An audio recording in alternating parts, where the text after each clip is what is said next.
сәлеметсіздер ме достар, менің каналыма қош келдіңіздер. Сыңғырлы соңғы қоңырау. Менің каналыма тіркеліп пікір жазуды ұмытпаңыздар. Кеше кең байтақ отанымыздың барлық өңірлеріндегі білім ұяларында күміс қоңыраудың сыңғыры естіліп, жұртшылық түлектерге сәт-сапар тіледі. 11 сыныпты бітірушілер өмірге жолдама алып жатса, мектеп табалдырығын өткен жылы алғаш аттаған бүлдіршіндер бір сатыға көтеріліп, ата-ананың, ұстаздар қауымының көз қуанышына айналды. Қазақстандық оқушылар үшін соңғы қоңырау 1 маусым халықаралық балаларды қорғау күнінде соғылады деп хабарлады Орта білім беру комитетінің төрайымы Гүлмира Кәрімова.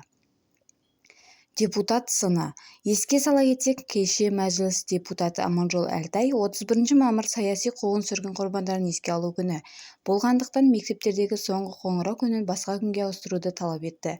Ол алаш арыстарының мұратын жалғастырып, аманатын ұрпақ санасына сіңіруге тиісті министрліктің 31 мамыр күнінің маңызына мән бергеніне қынжылады.